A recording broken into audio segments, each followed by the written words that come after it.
Buenas tardes, jóvenes estudiantes. Vamos a dar inicio al curso de Derecho Penal General, correspondiente al grupo segundo año AB diurno. Hoy es martes 15 de junio de 2021. Hoy vamos a continuar con el desarrollo del módulo cuarto, último módulo que habla sobre la responsabilidad penal. Ya les comparto la pantalla.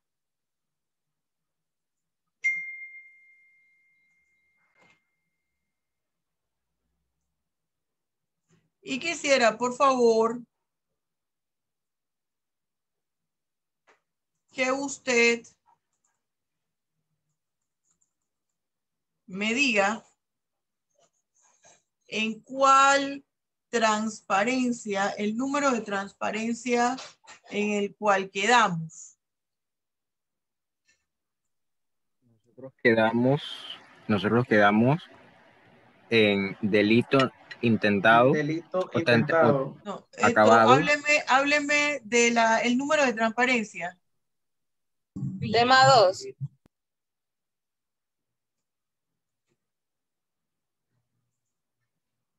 Tema 3, causa de justificación. Tema 2. No, profe, vamos a empezar.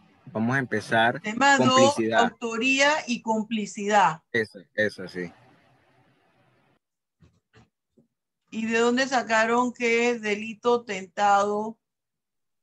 No, profe, que habíamos terminado delito intentado o tentativa inacabada y íbamos a comenzar en esta clase. Bien, entonces vamos a hablar de autoría y participación. Muy bien. ¿Qué pasa con la autoría y la participación? La autoría la autoría y la complicidad. Y en nuestro Código Penal encontramos este tema bajo la denominación autoría y participación. Este es un aspecto fundamental al momento de determinar la responsabilidad penal del individuo, ya que podemos identificar la presencia de la comisión de una figura delictiva, pero si no identificamos los posibles responsables del delito, quedamos en nada. Entonces, autoría y participación. Fíjese lo que le he apuntado aquí en la pantalla, en el tablero, perdón. ¿En qué consiste la autoría? Fíjese, la autoría hace referencia, discúlpenme, la autoría hace referencia a los sujetos o agentes a quienes se les puede imputar la comisión del hecho punible. Quienes realizan la comisión del hecho punible.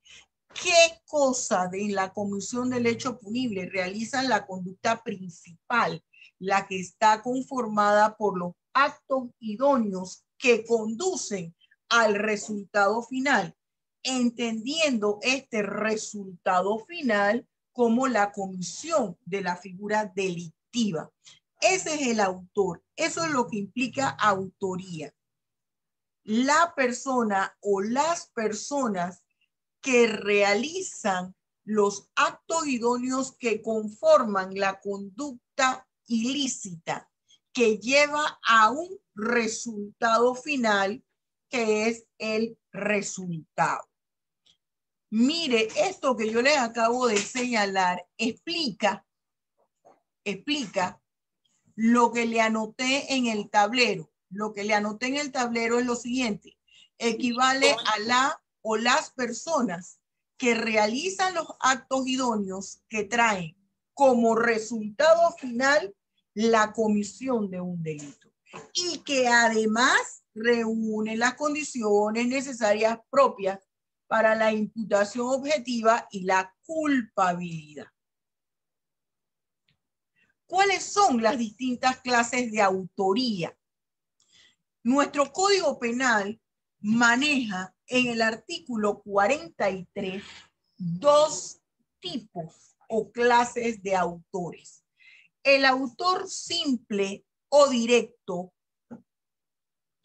que es conocido también con el nombre de autor material, aunque algunos expertos lo niegan, y el autor indirecto o mediato, que se conoce o se conocía como el autor intelectual.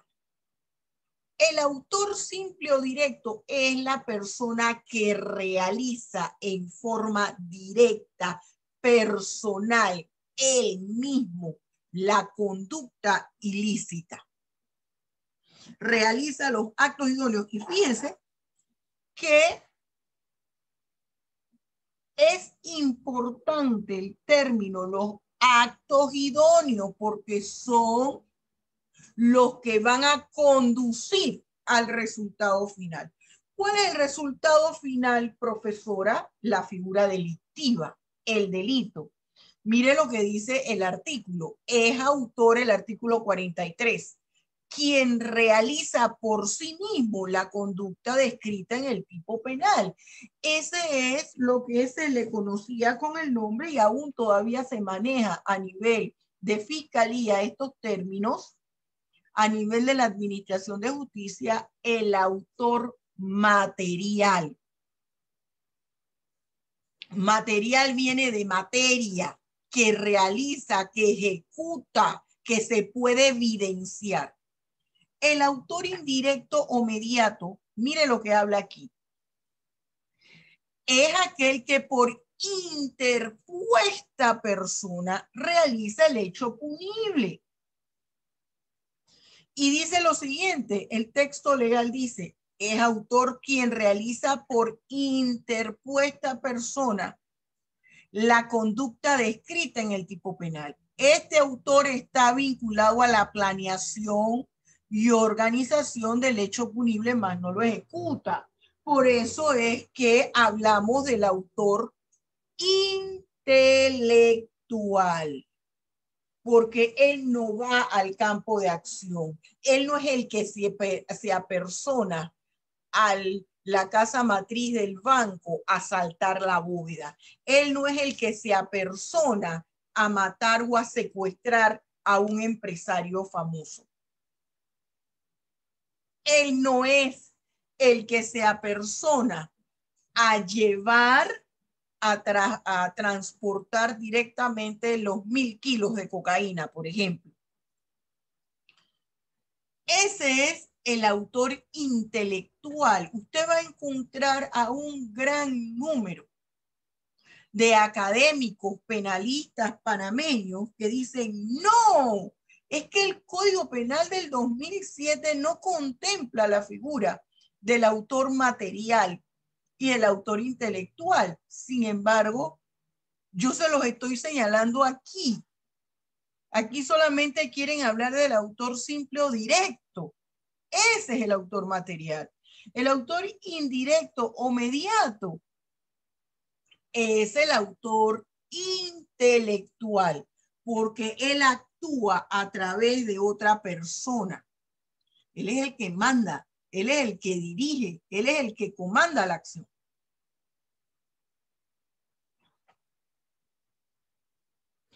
¿Cuál es la fundamentación legal de la autoría?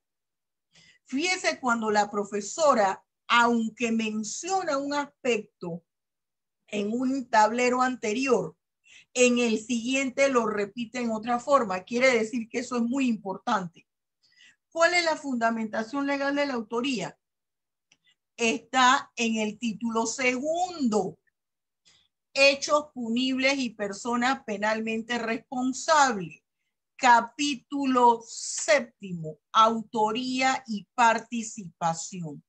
¿Qué artículo? 43. Es autor quien realiza por sí mismo o interpuesta persona la conducta descrita en el tipo penal. Quiere decir que no me tiene que señalar textualmente. Autor intelectual es, autor material es, autor directo es, autor indirecto es, no. no me lo tiene que señalar así, puesto que se colige de la redacción de la norma. ¿Por qué hace usted énfasis en cuanto al título en el que se encuentra presente el tema? Porque recuerde siempre esto. Para poder determinar, eso me va a indicar, me va a ubicar en contexto lo que yo estoy analizando. ¿Y de qué se está hablando aquí? De las personas penalmente responsables. Para que una persona sea responsable penalmente y civilmente, porque recuerde que la comisión de una figura delictiva genera responsabilidad civil y genera responsabilidad penal. Debe haber realizado o tener algún tipo de participación en la comisión del hecho punible. ¿En qué consiste la complicidad o participación? Yo les dije a ustedes que el Código Penal habla de autoría y participación. ¿En qué consiste esa complicidad o participación? Como su nombre lo indica, son personas que colaboran con el agente o sujeto activo que realiza la conducta principal de la figura delictiva, los actos idóneos básicos que conforman la figura delictiva. Entonces, ellos les brindan una colaboración al autor, quien es la persona que realiza la conducta fundamental de la acción ilícita. ¿Se fija? Entonces, todas esas personas que realizan algún tipo de ayuda son las que se conocen como cómplices o partícipes o colaboradores, porque brindan un apoyo al autor o autores de la figura delictiva. ¿Cómo se clasifica la complicidad? La complicidad se clasifica de dos formas: cómplice primario y cómplice secundario. ¿Quién es el cómplice primario? El que da una ayuda fundamental, básica, que sin esa ayuda la figura delictiva no se hubiese podido llevar a cabo. ¿Quién es el cómplice secundario? El cómplice secundario es la persona que le proporciona al autor del hecho punible un auxilio accesorio secundario, es decir, que con o sin esa ayuda el sujeto activo el sujeto activo principal, porque estos también son sujetos activos, pero en modalidad de cómplice, el sujeto activo principal hubiese podido realizar el hecho punible. Por ejemplo, un cómplice secundario se va a realizar un secuestro a una persona y el cómplice secundario era quien le iba a suministrar los alimentos a la víctima, y al final dijo: mejor yo no me meto en ese paquete porque me voy a buscar un problema serio, así que lo siento, chao contigo. El secuestro, eso no está afectando directamente la realización del secuestro. El que la persona que le iba a llevar la comida al secuestrado diga: no participo contigo en eso. Sin embargo, la persona que iba a facilitar la camioneta con los logos de una empresa ficticia,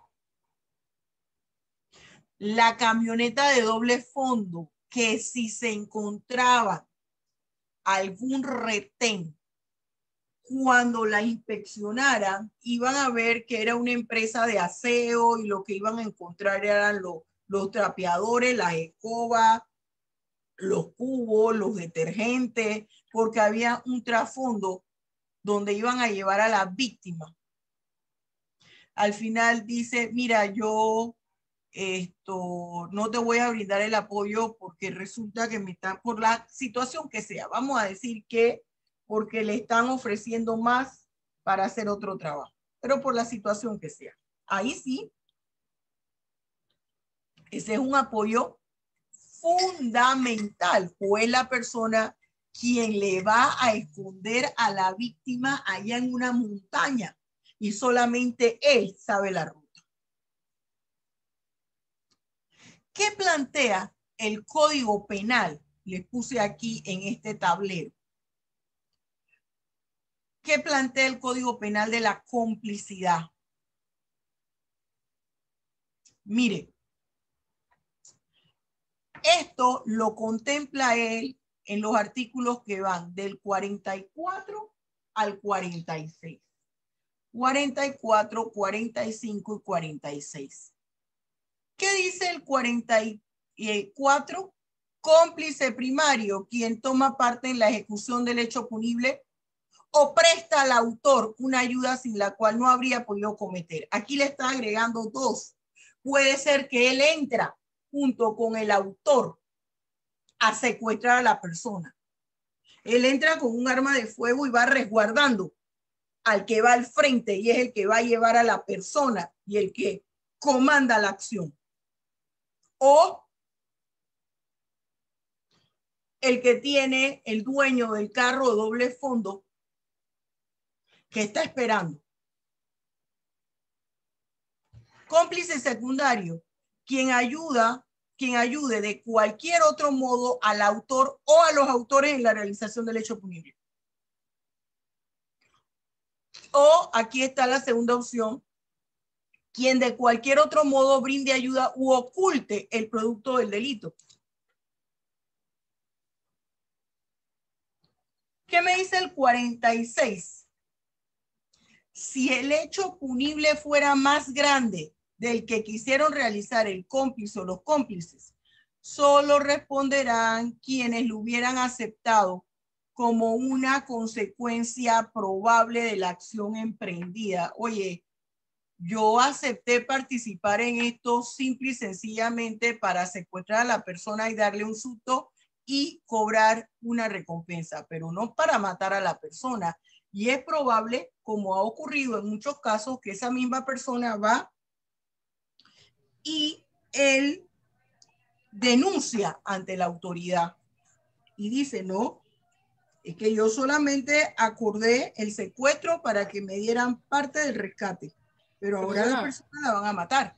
Profesora, ajá, pero igual se le consideraría como cómplice, ya sea secundario o primario, igual se le considera como cómplice a pesar de que haya declarado. Sí, pero la pena no va a ser igual. Él, si murió la víctima, solamente se le va a aplicar la pena por la privación ilegal de la libertad en modalidad de secuestro, no por secuestro y homicidio. Al resto se le va a aplicar secuestro más homicidio.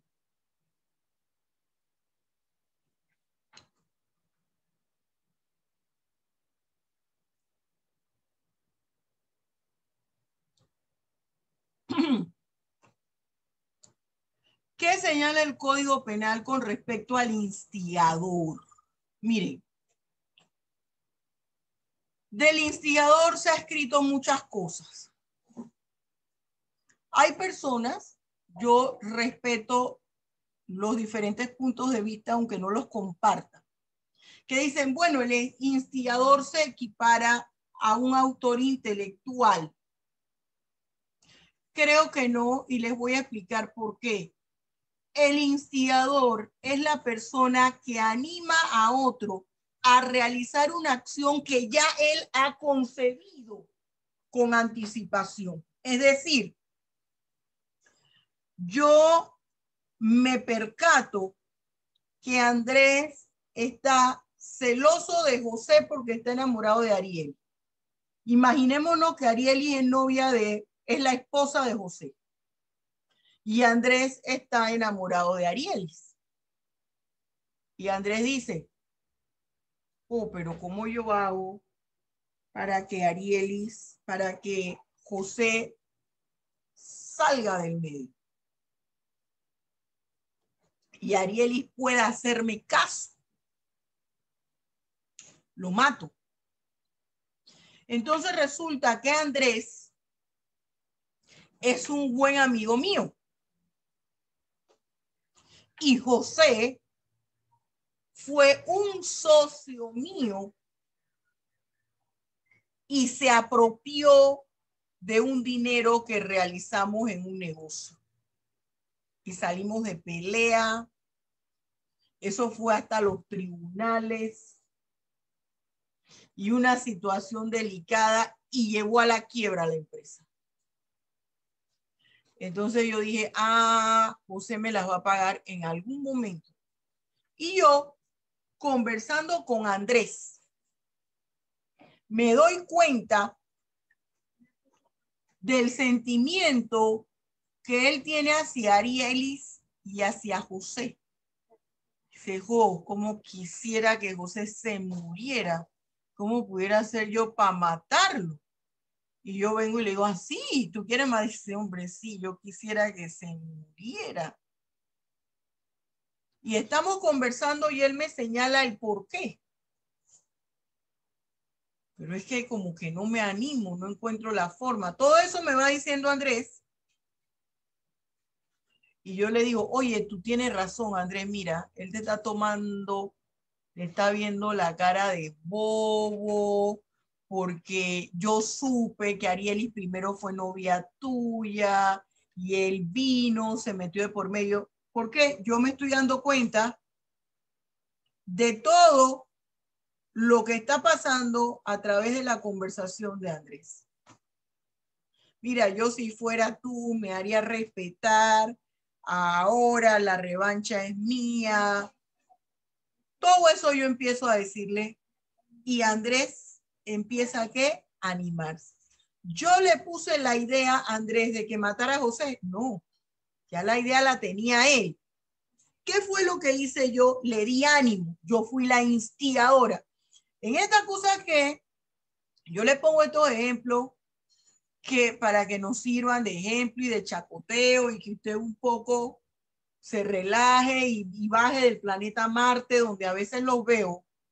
Estas cosas así ocurren en la vida real. Eso que usted ve en los problemas de NCIS, eso que usted ve en Investigation Discovery, esas son situaciones de la vida real tal cual como ocurren allí. Y a veces con formas mucho más fantásticas que esa que uno dice, pero ¿cómo es posible? Entonces, allí el instigador, por eso es que no puede ser autor intelectual. El autor intelectual es él, el de la idea. Él, el que planifica. Aquí yo no estoy planificando nada porque ya la decisión era de Andrés. Ya la idea la tenía Andrés. Yo no le sembré la idea a Andrés. Yo animé a Andrés a realizar la acción ilícita. Ese es el instigador. Mire lo que dice aquí. Lo que yo le escribo aquí. Le acabo de explicar lo que escribí en el libro. La figura del instigador constituye aquella persona que induce, convence al sujeto activo a cometer el hecho punible.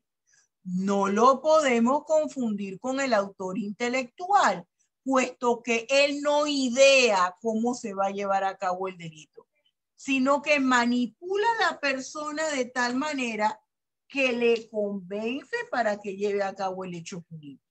Claro, a mí me convendría que mataran a José. ¿Por qué? Porque siento que me cobró la que me hizo, el llevarme a la quiebra y quedarse con mi plata. ¿Se fija? Y miren cómo lo plantea el Código Penal en el artículo 47.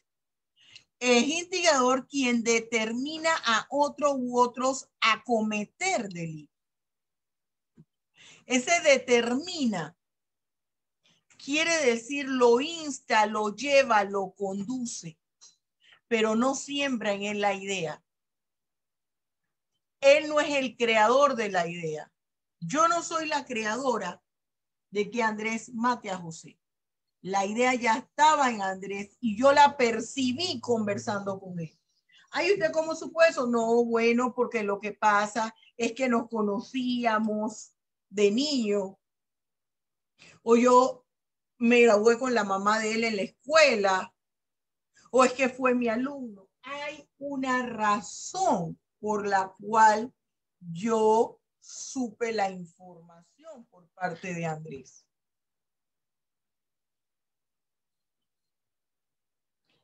Las causas de justificación.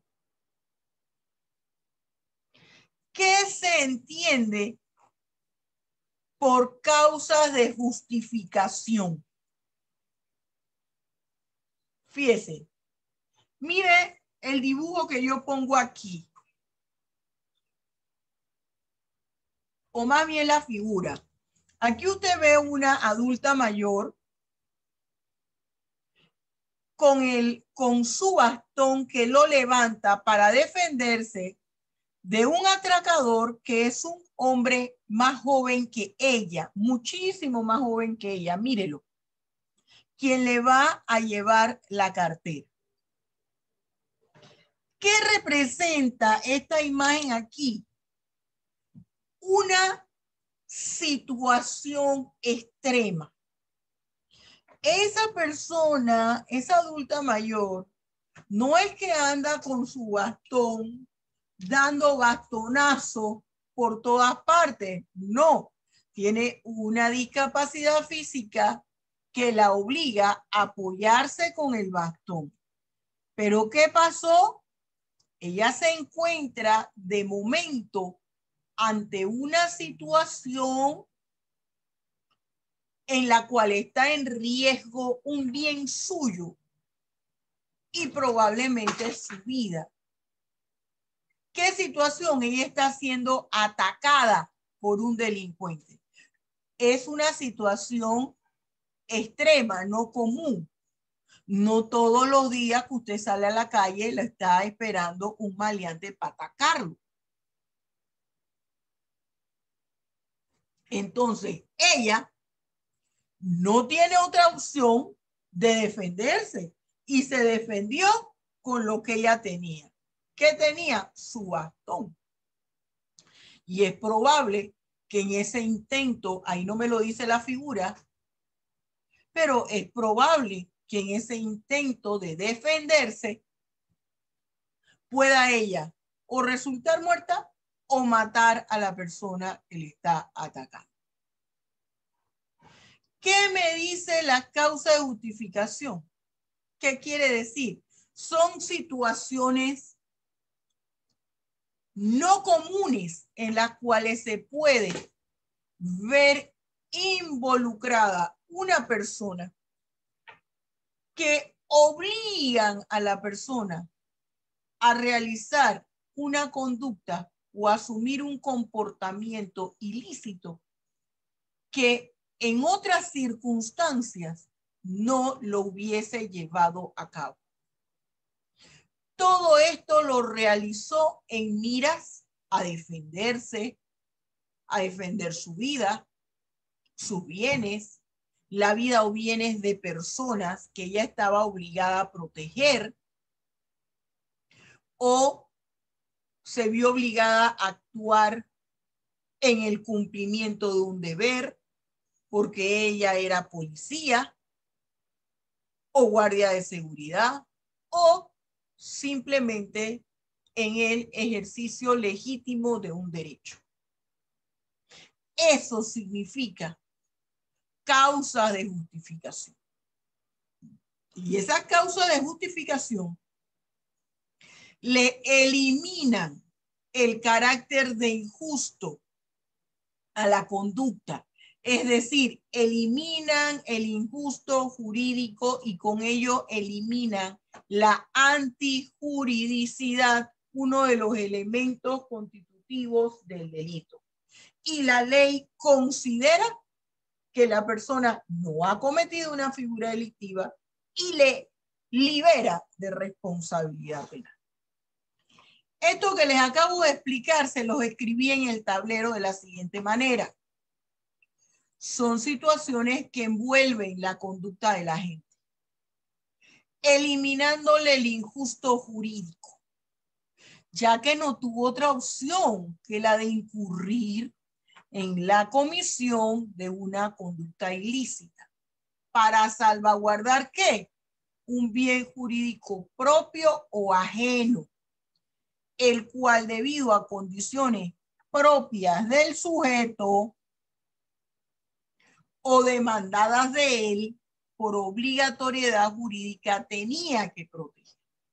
Mire que se los explico y después que se los explico le leo lo que le escribí en el libro. Más de ahí ya no puedo hacer, ¿eh? Tiene usted que estudiar. ¿Cuál es el fundamento legal de las causas de justificación? Mire dónde está la causa de justificación. ¿Cuál es el fundamento legal? El libro primero del Código Penal, que habla sobre la ley penal en general. Y en ese libro primero está dentro del título segundo. Hechos punibles y personas penalmente responsables. Dentro de ese título segundo está en el capítulo cuarto, que habla de las causas de justificación. En los artículos que van del 31 al 33. ¿Cuáles son o cuántas son las causas de justificación? 4. 1, 2, 3, 4. 4. Tienden los estudiantes a decir es que son 2 o son 3. No, en el artículo 31, síganme aquí con el cursor que anda, aquí hay gente que anda viendo para ver si la Virgen le habla, no están en vista, ya yo no les voy a decir nada porque ustedes están como anda la universidad, patas para arriba. El artículo 31 tiene dos causas de justificación. ¿Cuáles son esas causas de justificación? La primera, legítimo ejercicio de un derecho. Esa es la primera causa de justificación. Legítimo ejercicio de un derecho. ¿Cuál es la segunda causa de justificación? Cumplimiento de un deber legal. Tercera causa de justificación está en el artículo 32. Legítima defensa. Legítima defensa. La cuarta causa de justificación está en el artículo 33. Estado de necesidad. ¿Qué pasa aquí con el legítimo ejercicio de un derecho? El legítimo ejercicio de un derecho quiere decir que ese derecho que usted está invocando para actuar como lo hizo, está establecido legalmente. Se lo concedió a usted, ya sea un juez en la sentencia o alguna norma jurídica se lo concedió. Por ejemplo, la patria potestad, la guarda y crianza. Usted es el papá de ese menor. Profesora, disculpe que le interrumpa. ¿Cuál era el tercero? Es que lo estaba apuntando aquí en el mismo código. Legítima defensa. El cuarto. Y el cuarto, estado de necesidad, artículo 33. ¿Listo? Bien. Entonces, cumplimiento de un deber legal. Por ejemplo, un policía que está de turno. Hacen una ronda, lo mandan porque resulta que sonó una alarma y ellos sonó una alarma en un negocio que forma parte del programa Negocios Vigilantes, porque Vecinos Vigilantes es para la casa. Y él va, lo mandan de la subestación para allá. Y cuando él va, efectivamente está el maleante, está en los maleantes, lo corretea, le da un tiro, lo mata. Está en el cumplimiento de un deber legal. Fíjese cómo empiezan estos artículos. No comete delito. No comete delito.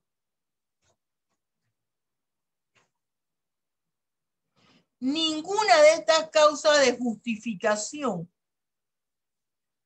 conlleva responsabilidad penal ni civil, con excepción del estado de necesidad.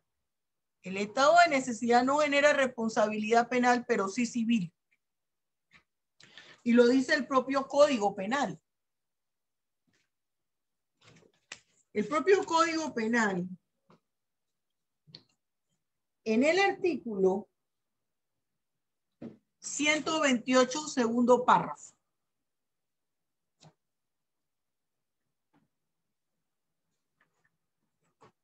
Y esto lo voy a ampliar en el artículo que voy a presentar este sábado. Esté pendiente. Esté pendiente porque usted no quiere estar leyendo. Usted no quiere estar leyendo. Bien. ¿Qué me dice a mí la legítima defensa? ¿Qué pasa con la legítima defensa? ¿Qué me dice aquí el texto? El texto me dice que aquí hay un ataque, hay una agresión a la vida, a los bienes, a los derechos de una persona o de quien esa persona tiene la obligación de proteger. Y habla de 3 elementos que debe concurrir para que estemos ante la presencia de legítima defensa. 1. Una agresión injusta, actual o inminente, o pudiera resultar afectado por el hecho. Tiene que haber una agresión injusta. Es decir, no es que el supuesto agresor lo que estaba era defendiéndose. Eso es lo que quiere decir una agresión injusta.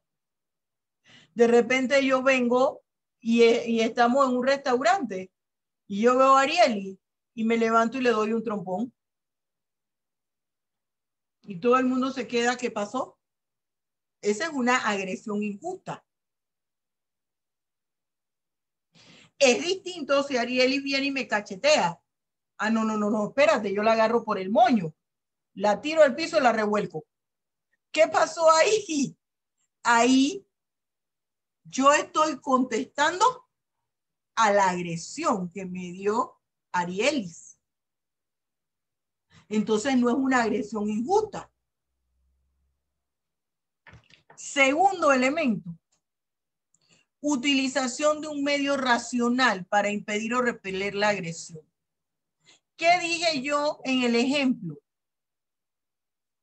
Me da una cachetada o un puñetazo. ¿Qué está usando Ariely? La mano. ¿Con qué me defiendo yo? Con la mano. Le agarré el moño y la tiré al piso. Ahí hay un medio racional. El racional quiere decir que existe una proporción. No es que ella me da una cachetada y yo saco una RPG o saco una 9 milímetros y se la descargo toda. Ahí no hay un medio racional, porque ella lo que hizo fue se paró y me cacheteó delante de la gente. ¿Ves? 3. falta de provocación suficiente por parte de quien se defiende o es defendido. Yo no voy allá a buscar la pelea.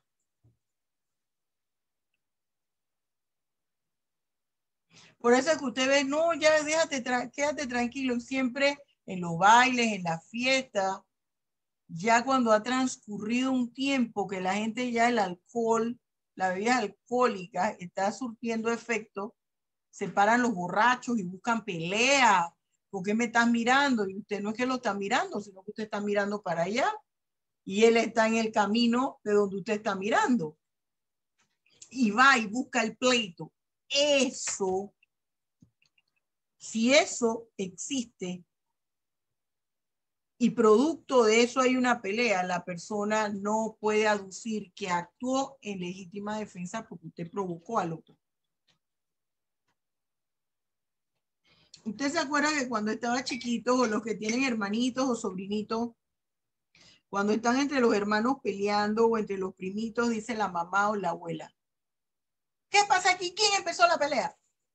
No, lo que pasa es que él me pegó. Fulano, vaya, siéntese allá. Para tratar de disuadir. Bueno, a los dos les voy a pegar, le decía la mamá. A los dos los voy a castigar por igual. Ese hecho tan simple que hace la mamá, la tía, la abuela, que usted vio, escuchó o experimentó, de eso habla la legítima defensa. Si usted fue a buscar pleito y el otro respondió y usted lo mató, usted no puede aducir legítima defensa porque usted fue y lo buscó. Usted inició el pleito. Mire una parte de este artículo muy interesante que habla exclusivamente cuando los maleantes se meten a la casa o cualquier persona sin autorización del dueño de la casa. Y ese dueño actúa. Se presume que actúa en legítima defensa. ¿Qué pasa en el estado de necesidad? En el estado de necesidad no hay un ataque. En el estado de necesidad hay una situación de peligro que se pretende evitar. Porque si eso ocurre, va a traer como resultado la lesión de un bien jurídico importante.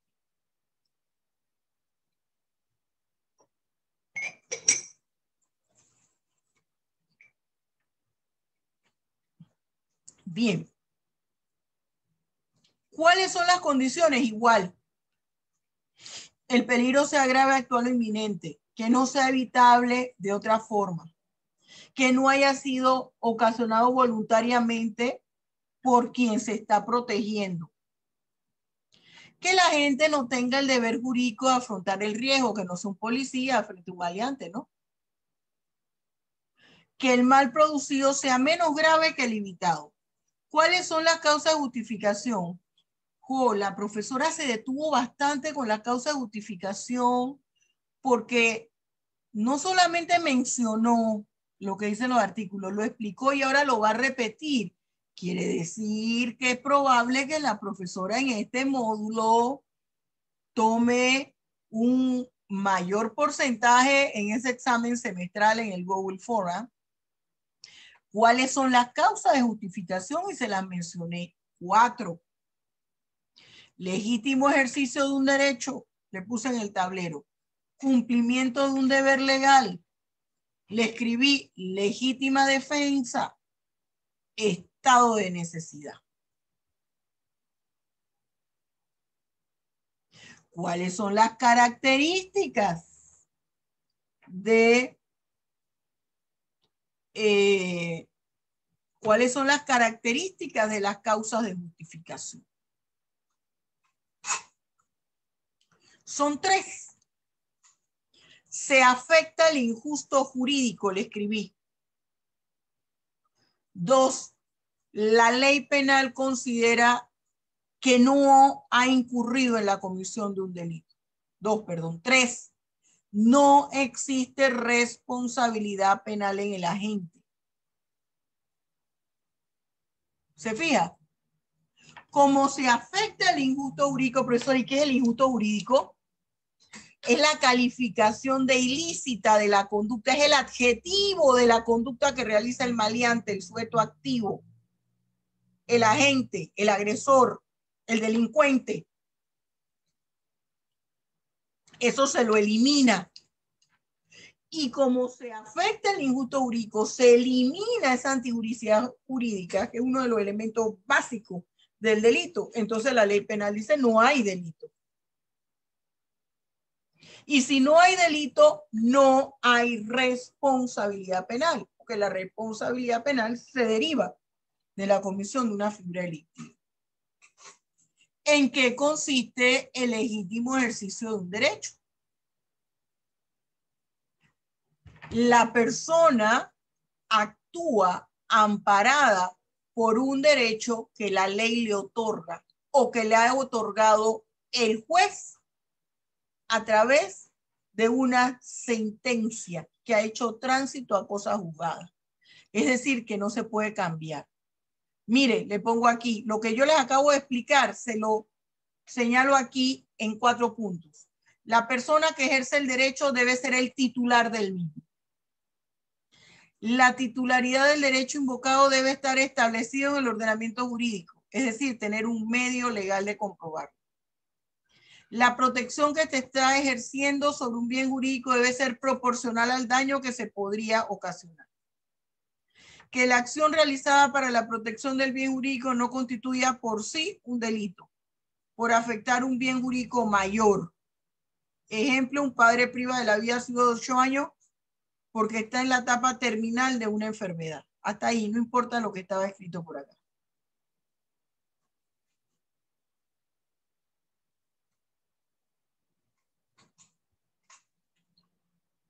Mira aquí el ejemplo del ejercicio legítimo de un derecho. Los padres que tienen la patria potestad con respecto a sus hijos pueden aplicar sobre estos controles de límite. Es decir, si realizan actos de indisciplina, pueden imponerles sanciones que no se constituyan en violación a los derechos humanos. Como por ejemplo, prohibirles ver su programa favorito en la televisión por 3 días, no salir a jugar con sus amigos al parque. Le puede prohibir que no vea a alguna persona en específico. No, pero es que ese es el tío. No, pero es que esa es la abuela o el abuelo. Si el padre o la madre de ese menor, quien ejerce la patria potestad, tiene razones suficientes por considerar que esa persona puede afectar los intereses de su hijo, nadie le puede reclamar, no lo pueden llevar ante ningún juez. No es que la abuela tiene derecho a verlo. La madre sustenta el porqué. Su padre tiene derecho a verlo. La madre sustenta las razones por las cuales le prohíbe esa visita. ¿En qué consiste el cumplimiento de un deber legal? Fíjese, esto está relacionado con quién, con un servidor público, cuando está en el ejercicio de sus funciones. Y aquí yo le pongo el ejemplo del policía que les mencioné. Dice, el policía que cuando está haciendo una ronda reglamentaria recibe un llamado por radio en el que se indica que acuda a un determinado establecimiento comercial. ¿Se acuerdan que se los platiqué hace un rato? Ya que se activó la alarma contra robos y mediante la cámara de vigilancia se ha identificado la presencia de ladrones dentro del local comercial. El policía acude al lugar, se da cuenta que la puerta de entrada ha sido violentada y está abierta. Situación por la cual decide entrar al lugar con su arma de reglamento. Se encuentra 3 delincuentes. Uno de ellos lleva mercancía del local, el otro la caja fuerte y otro una metralleta corta. Situación por la cual el policía dispara y mata a uno de los delincuentes. Este es el ejemplo que les hablé y lo tiene aquí escrito. Miren lo que le puse aquí. ¿Entendiste el ejemplo? Sí, te lo explico. Vamos a suspender aquí porque ya yo tengo clase con el otro grupo y se acabó la clase. Andrés y Arieli, fíjense, quedamos en la transparencia. 60, profesora. Bueno, esa es la 60. 59. A ver, espérense un momentito. Sí, la 60, perdón, la 60.